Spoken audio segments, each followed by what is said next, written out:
The Rocky Topapalooza, or as we call it here on Locked On Vols, the premier Memorial Day recruiting event, that's in the rearview mirror now. How did it go? Who stood out? And which players did Tennessee make major moves with? That and more coming up here on a Monday, Locked On Vols. You are Locked On Vols, your daily podcast on the Tennessee Volunteers. Part of the Locked On Podcast Network, your team every day.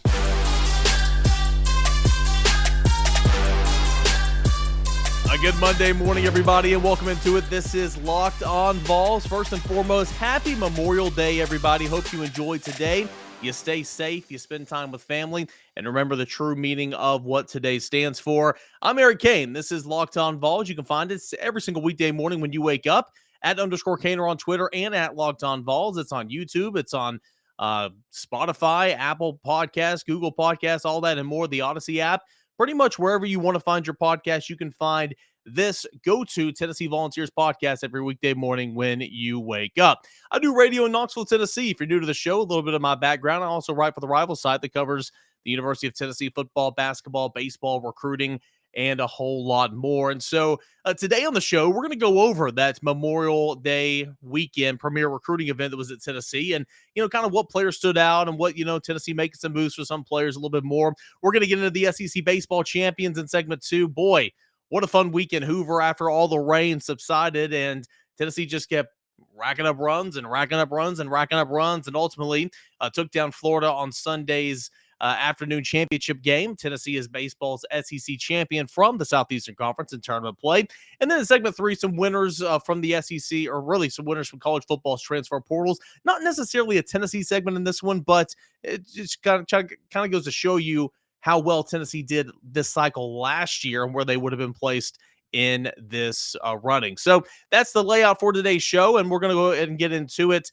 Listen, let's be real here. I go to these recruiting events all the time, the junior days, the big time in March and January and March, and typically there's one at the end of May, like the one now. It's going to be camp season beginning in June, and where you'll have 24s and 25s coming and camping and trying to earn scholarships and everything, kind of start the process with Tennessee. And not just Tennessee, it's every other school as well. We'll go cover those, but really June is about those type of camp days and then the official visitors. But this last weekend here, Memorial Day weekend, Tennessee did have 3 official visitors. We'll get to those here in a moment. But these big time recruiting events, I go and cover them. And we talk to prospects all the time and try to get a general synopsis of what the weekend was or what the event was and if Tennessee did well with some players. And it's not like when you talk to a prospect, it's not like they're going to be like, you know what, Tennessee, I didn't really like it today. Kind of sucked. I don't think I'll come back. They're never going to tell us that, right? But you can kind of get a general feel for the top prospects, the top targets who were there, that, the way they speak, their body language, what they say about official visits, what they say about returning, where they peg Tennessee after, leaving the day, that type of stuff. And so in that vein, Tennessee had a really, really good weekend. Tennessee had a really, really good day on Saturday. A number of really, really talented, top priority prospects for the University of Tennessee left Knoxville, signing up for an official visit and or putting Tennessee towards the top. And so we'll get in and share a few. Now, this isn't everything, but just share a few of the ones that I've spoken to and some of us at volquest.com has spoken to as well. First, we'll start with the 3 official visitors who have been here all weekend long. Vic Burley, really, really talented defensive lineman, one of the best defensive linemen in the entire country, a top, 30 prospect per Rivals. He is being heavily coveted by Georgia, by Clemson, by Tennessee, by Michigan State, by Ohio State as well. And so, that's one that Tennessee feels like it's kind of fell behind in. But, when speaking with him, Austin Price did at volquest.com, you can check it out on Sunday afternoon, saying that, hey, being here, getting to know the coaches, not necessarily football talk, but kind of sitting back, talking to the prospects, talking to the recruits, talking to the other commits. The Rocky Topapalooza or whatever was, filled with, they were on the go and they were doing stuff that wasn't necessarily football related, right? And so it wasn't just sitting in there, talking shop, watching film and talking about where you'll be in this defense or whatnot. There was that talk as well for some of these guys, but that wasn't the premier thought behind what this weekend was. And so Vic Burley leaving campus on Sunday says, hey, Tennessee solidified themselves as one of the top schools up there in that grouping. Of course, this was an official visit, so obviously a very, serious contender for Vic Burley of this stage in his recruitment. He's left to go to Georgia on an official visit, to Ohio State on an official visit, and to Michigan State on an official visit. But it looked like Tennessee did, pretty well there. Maybe solidify themselves as a true contender in this one, where the thought was, Tennessee's kind of fallen back, but hey, it's recruiting, and so it changes all the time. Another official visitor, Bryson Sanders from the Chattanooga area, where he attends Baylor School, and it was Tennessee, LSU, Ole Miss, a couple of other teams, Oklahoma, for quite some time. A couple months ago, Bryson Sanders told me, hey, I've been up to Tennessee so many times over the past couple of years, I don't think I'll do an official visit. Because, right, he's just a little over an hour away, and he's come to all these junior days. He's come to all of these big-time football games where they host recruits and all that. And so you really can't blame him for that aspect. He's been, since the dead period for COVID opened back up in June of last year, gosh, he's been up here so much. And even before that, he was up here in January before the dead period began in 2020 and all that. So, but getting him back on campus for an official visit only strengthened his cause to, hey, I might come to Tennessee. This one's been trending back to Tennessee for quite some time. He's a nice, presence on the offensive line, is moving down to center for Baylor School this year. He's going to be interior player at the Power 5 level. You've got Tennessee, Oklahoma, and Ole Miss are his three teams, and looked like Tennessee did a very, very nice job this weekend with Bryson Sanders on his official visits. And I believe that Tennessee's trending in this one.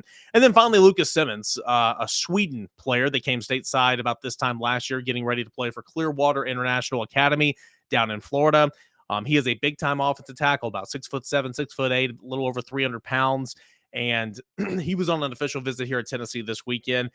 And he's big on the people, the relationships. How are they going to take care of him when he's on campus? Because keep in mind, his parents live in Sweden, right? So he really is kind of on his own. He's on his own now at a prep school, or a private school rather, but more or less it's kind of different at the college level. Connections run deep with his family. His father played football at Oklahoma with Josh Heupel, special assistant to the head coach Billy Ray, was also on the coaching staff at Oklahoma when Heupel and when Lucas Simmons' father was there. So, that's big for Lucas Simmons. But he said that, Glenn Ellerbe opening up and being more laid back with him and talking with him more. And that sounds bad, like Glenn Ellerbe wasn't doing that to begin with. But he said that he noticed a change in Glenn Ellerbe this weekend, and that meant a whole lot to him in terms of he was more just open, and, the conversations were deeper and stuff like that. So it looks like Lucas Simmons, with Tennessee, really, really took a strong push this weekend. Outside of the official visitors, we'll just run through a list real quick, and we won't spend an awful lot of time on it. But Shadavion Bradley, a top 30 prospect in the entire country, really skilled pass rusher. I spoke with him on Saturday. Tennessee is one of the top teams here for sure. He was glowing. He had never been to the University of Tennessee. He had never seen the campuses, never talked to the coaches in person. And he said, hey, I kept hearing about it. And I finally got here, and I see what everybody's talking about. This is incredible. Tennessee earned an official visit for Shadavion Bradley. He will come back in June. John Slaughter, who's been to the top of the defensive back board along with Christian Conyer for quite some time for the University of Tennessee. He was back in campus this weekend, and that one's trending very, very, very much big orange, in my opinion. He had a good day with the University of Tennessee. To Miriam Parker, another really talented four-star defensive lineman, said that Tennessee is his top school right now, leaving campus yesterday, or 2 days ago. So I thought that was very, very noteworthy. Will Whitson, who is a big-time, he's a man.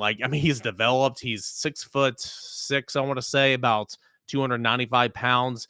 Junior college, Independence Community College. He was a 2020 class of 2020 guy, but didn't qualify, had to go the JUCO route. And of course, COVID hit and all that type of stuff. But he will be eligible to play as of now to be a part of the class of 2023. He doesn't have many offers, but Rodney Gardner loves this guy, wanted him on campus, came on Saturday, and, just left saying, obviously Tennessee's the top school right now. And he loved everything he saw. And I would, wouldn't shock me at all if he was going to make a call here in the next, couple of weeks to a month. That's just my opinion. Stanton Ramil, offensive tackle from Alabama, left Tennessee, did say he would come back for an official visit. He's another one of those tackles. Tennessee's got a lot of tackles in play here. You got Francis Mauigoa, the IMG product, Lucas Simmons. Bryson Sanders is technically a tackle, but he's going to play inside. Stanton Ramil, will Conformby. All those guys are in play for Tennessee in terms of offensive tackle. But, Ramel did say he's going to come back and he's going to do an official visit with Tennessee.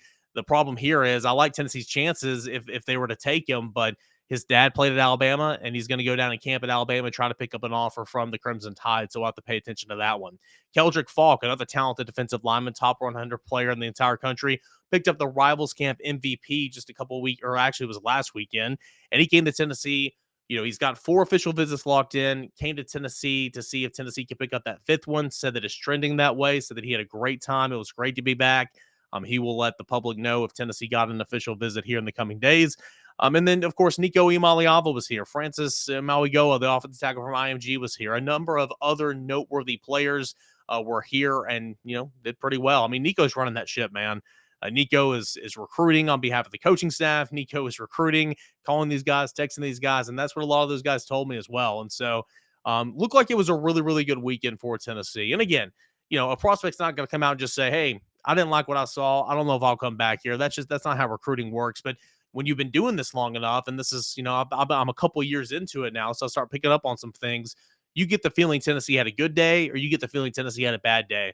I got the feeling Tennessee had a really, really strong day on Saturday. So Saturday was big in terms of planting the seeds for not only official visits returning, but also June and July commitments. So I think Tennessee did a whole lot of work on Saturday, highlighted by, again, I really think they did well with Shadavion Bradley. I think they did well with John Slaughter. I think they did well with Miriam Parker. I think they did well with Bryson Sanders and Lucas Simmons, and we'll see about Vic Burley. So that's my recruiting update following the weekend. I promise you guys that's here on this Memorial Day. And coming up next, we'll talk Tennessee baseball. SEC baseball tournament champions. First time ever in the SEC that a regular season champion has won the SEC tournament. That's coming up here on Locked On Vols. But our partners at BetOnline continue to be the number one source for all your sports gambling information, sports podcasts, sports news, sports developments, basketball playoffs at the professional level, Major League Baseball scores, fights, and even next year's NFL boosters. Let me read you this as well right now. Okay, so talking about Tennessee baseball, the Vols versus the field right now have a 20.8% implied win probability. That is incredible. So if you haven't already, go put a future, go get a win total, go get whatever you can on Tennessee baseball at betonline.net. It's your continued source for all your sports wagering information, from live bettings to playoffs to esports and a whole lot more. Head on over to the website today or use that mobile device. Learn about all the latest trends and all the action at betonline.net. It is where the game starts. Welcome back into this Monday edition of Locked On Vols. Again, I'm Eric Kane. Don't forget Twitter Tuesdays tomorrow, even though it is a holiday today. Get in your Twitter Tuesday questions, your comments, your concerns at _Kaner at Locked On Vols. Anything on Tennessee recruiting, football, baseball, basketball, whatever you guys got, anything outside of sports, I don't care. I'll answer it. That's at _Kaner and at Locked On Vols for Twitter Tuesday. All right, so Tennessee SEC tournament baseball champs, 8-5, the final score. And the Volunteers took care of Florida in the tournament championship game on Sunday. So Tennessee is the 4th SEC baseball team to outright win both the SEC regular season title and the SEC tournament championship in the same year since the league adopted the Omaha bracket back in 1998. So again, just the 4th SEC baseball team ever to win both since 98. That's quite an accomplishment. Tennessee baseball, the SEC champions for the first time since the tournament expanded in 1995 following division tournaments. The Vols had previously won the SEC East tournament in 93, 94, and 95, but never an SEC tournament that consisted of all teams in the league. So quite an accomplishment here. And again, Tennessee made it to Omaha last year, but made it to the tournament championship game last year in the SEC, but came up short. But it was a good story. It's a good story for Tennessee all last year, but that's not the case this year whatsoever. I mean, Tennessee's been the wire to wire best team in the country all season long, pretty much number one team in the country for over 3/4 of the season. The best team in the SEC, again, won the SEC East by, golly, what was it, 11 games or whatever, won the SEC outright by 6 games. And, it's just only a matter of time before they start, hanging banners essentially, or, hoisting trophies. And again, just like with basketball, this is cool. This is neat, right? You want this, you play for these moments. Okay. But again, this is not your, this can't be your apex. Look at Tennessee basketball this past season.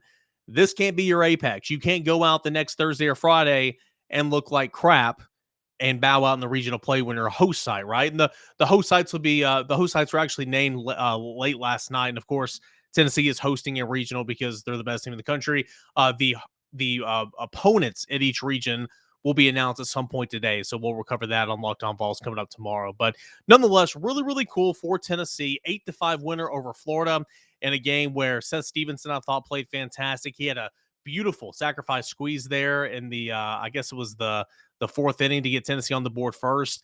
And then Drew Gilbert followed with a bases clearing double, driving in 3 later in that inning. So I thought that was good. Gilbert later homered in the game and had a fantastic bat flip. So he finished the day 2 for 5 and 4 RBI. And on Drew Gilbert, mind you, he was the SEC tournament MVP, Drew Gilbert's, and other Tennessee baseball players named to the All SEC tournament team: Chase Dolander, Trey Lipscomb, and Drew Gilbert. So, outside of, on Sunday, the highlights: Drew Gilbert, again, I mentioned 2 for 5, a home run, 4 RBI. Yes, Seth Stevenson, 3 for 5, 2 runs driven in, a double, and 2 runs scored. Luke Lipsius, drove in 2 runs as well. And, Tennessee looked really, really good. And on Sunday, so you had, the week was marred by rain, and it was awful, quite frankly, in terms of you had to play 4 games every single day to catch up for the rains, or 4 games every single, like on Thursday, Friday, and Saturday, just to get all the games in to set up a championship game on Sunday, because the rain wiped it out completely, no pun intended, Tuesday and Wednesday's play, right? And so Tennessee started Chase Burns in game 1 of this, or the first time they were out.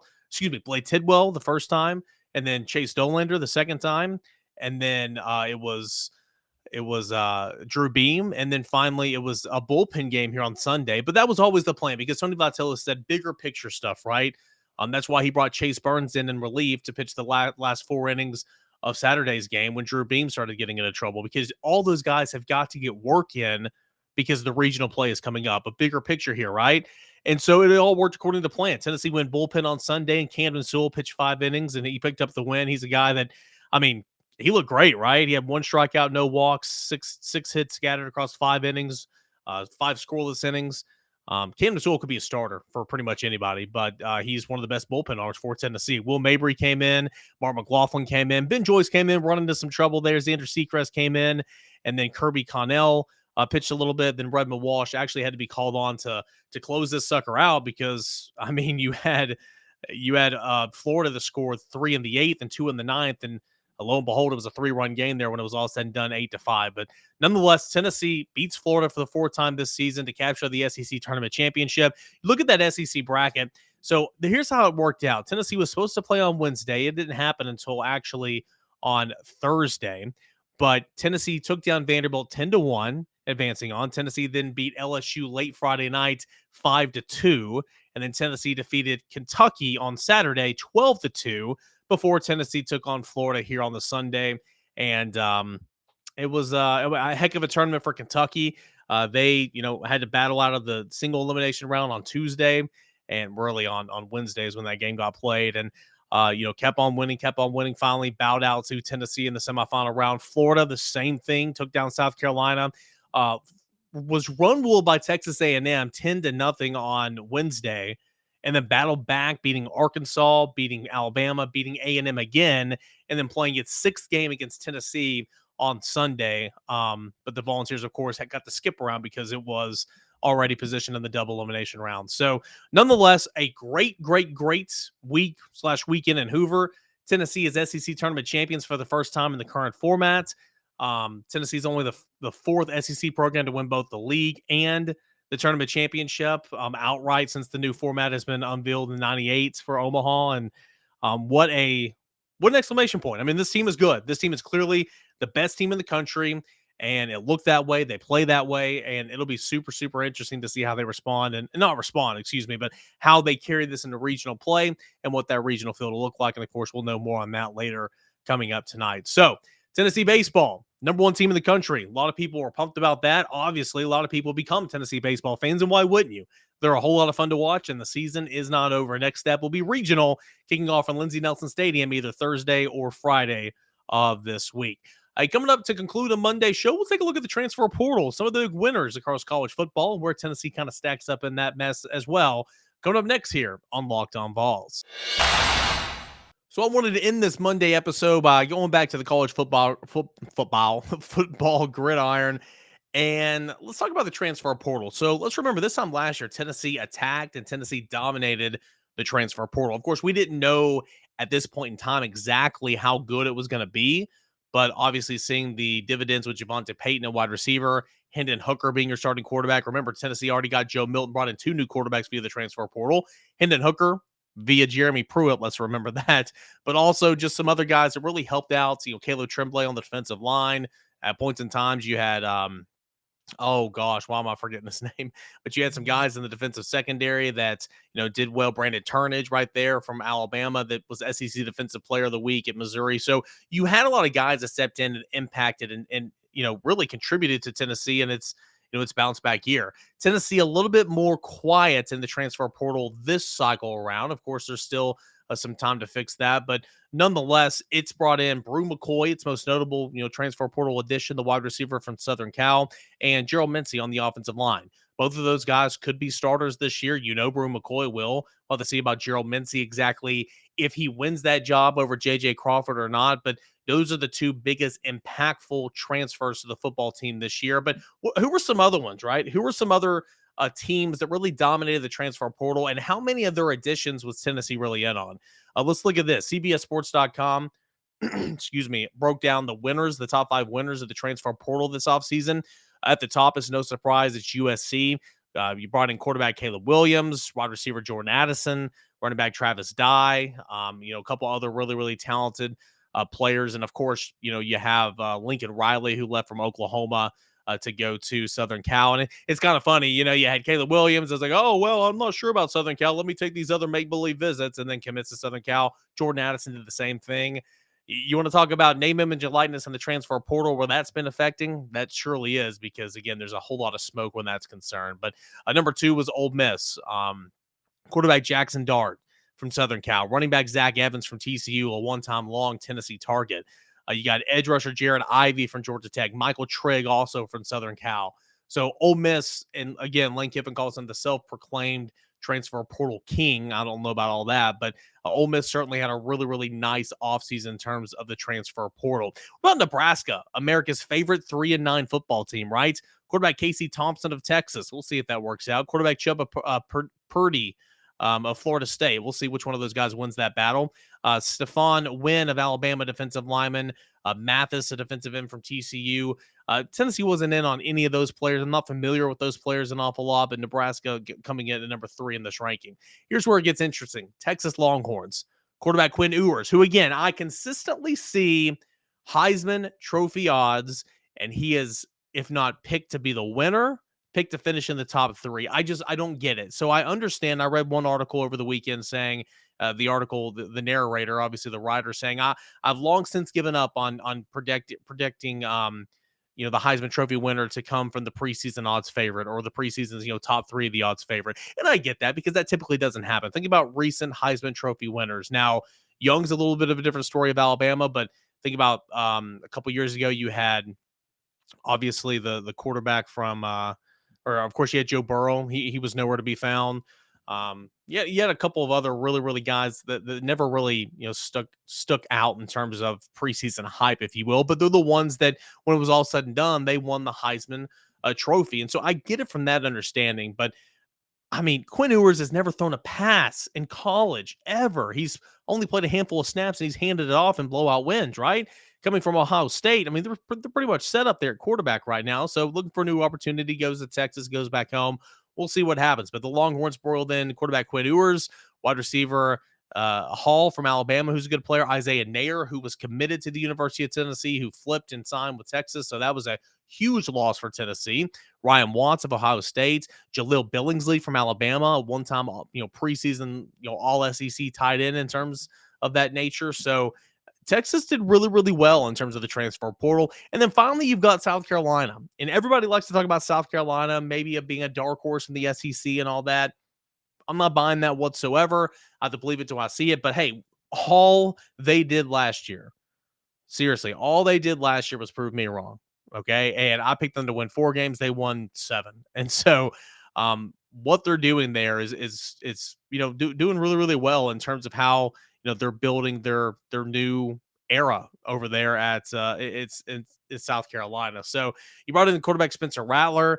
Devontae Reed of Central Michigan, Antoine Wells of James Madison, a wide receiver, Austin Stogner of Oklahoma, that tight end. So they're adding it to South Carolina's corpse there. And nonetheless, I think the East is going to get a little better this year because I think Georgia's going to take a step back. The question is, who's going to finish in second place, right? We've talked about it.